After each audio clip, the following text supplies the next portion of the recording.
अगर आप senior housing markets, tier 2 या 3 सिटीज़ या फिर मुंबई रीडेवलपमेंट स्पेस को क्लोजली फॉलो करते हैं तो आज के ये दो अपडेट्स इंपॉर्टेंट है। पहली अपडेट ये है कि इंडिया में सीनियर हाउसिंग सप्लाई 25,000 से 1 लाख यूनिट्स तक पहुंचने का एस्टिमेट है। एंड सेकेंड अपडेट है मुंबई रियल एस्टेट मार्केट से, जहां बिग कॉर्पोरेट्स की एंट्री बढ़ रही है। लेकिन क्या ये मार्केट स्मॉलर डेवलपर्स के लिए और कम्पिटिटिव हो जाएगा? Welcome back to reality check by nobrokerage.com, जहाँ पे हम हेडलाइन के पीछे का real estate impact simple language में समझते हैं। वीडियो अगर यूजफुल लगे तो nobrokerage.com को सब्सक्राइब करिए। तो चलिए शुरू करते हैं आज का रियलिटी चेक। इंडिया का ऑर्गेनाइज सीनियर हाउसिंग स्टॉक अभी 25,000 यूनिट्स के अराउंड है एंड 2030 तक ये 1 लाख यूनिट्स तक स्केल होने की प्रोजेक्शन है। और इंटरेस्टिंगली फ्यूचर लॉन्चेस का 30 to 40% टियर 2, टियर 3 सिटीज और स्पिरिचुअल डेस्टिनेशंस में आ सकता है।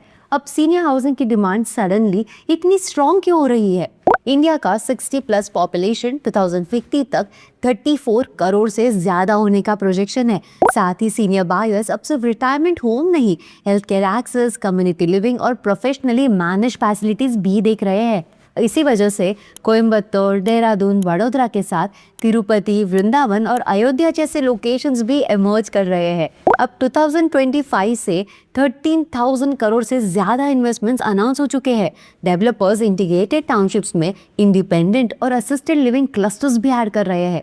मार्केट सिग्नल सिंपल है, सीनियर हाउसिंग अब नीश प्रोडक्ट से ऑर्गेनाइज्ड रियल एस्टेट कैटेगरी की तरफ मूव कर रहा है। सीनियर फ्रेंडली प्रोजेक्ट हो या रेगुलर हाउसिंग, बायर्स को सिर्फ अपार्टमेंट नहीं, health care access, amenities, location और प्रोजेक्ट मैनेजमेंट भी इवैल्यूएट करना चाहिए। अब ऐसे प्रोजेक्ट्स का प्रैक्टिकल ब्रेकडाउन हम प्रोजेक्ट ओवरव्यू सीरीज में करते हैं, तो उसे भी जरूर चेक करें।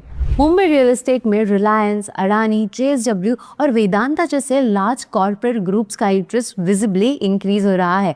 ओबरॉय रियल्टी के CMD विकास ओबरॉय के अकॉर्डिंग बिगर कॉर्पोरेट्स की एंट्री सेक्टर की क्रेडिबिलिटी और रिकग्निशन को स्ट्रेंथन कर सकती है। अब यहाँ क्वेश्चन ये है कि क्या लार्ज कॉर्पोरेट हाउसेस आने से स्मॉलर डेवलपर्स के लिए कंपटीशन डिफिकल्ट हो जाएगा? ओबरॉय का व्यू इंटरेस्टिंग है। उनके अकॉर्डिंग रियल एस्टेट में स्केल ऑटोमेटिकली कॉस्ट एडवांटेज नहीं देता। लार्ज डेवलपर का कंस्ट्रक्शन और क्वालिटी कॉस्ट भी हायर हो सकता है। इसीलिए स्मॉलर डेवलपर्स के लिए स्पेशलाइज्ड मार्केट्स और लोकल नीश कंटिन्यू रह सकते हैं। मुंबई के क्लस्टर रीडेवलपमेंट स्पेस में भी कॉर्पोरेट पार्टिसिपेशन ऑलरेडी विजिबल है। अब रिलायंस सेड एंटिटी ने अंधेरी के 101 एकड़ जुहू लेक गिलबर्ट हिल क्लस्टर के रीडेवलपमेंट राइट सिक्योर किए हैं। ओबरॉय का ब्रॉडर व्यू ये है कि geopolitical disruptions short term stress create कर सकते हैं, लेकिन लॉन्ग टर्म अपॉर्चुनिटीज को नेसेसरीली स्टॉप नहीं करते। मुंबई रियल एस्टेट में कंपटीशन बढ़ रहा है, पर मार्केट सिर्फ साइज से डिसाइड नहीं होगा। सीनियर हाउसिंग का एक्सपेंशन हो या मुंबई रियल एस्टेट में कॉर्पोरेट जाइंट्स की एंट्री, दोनों मार्केट्स एक न्यू फेज में मूव कर रहे हैं। अब आपको कौन सा ट्रेंड ज्यादा इंपॉर्टेंट लगता है?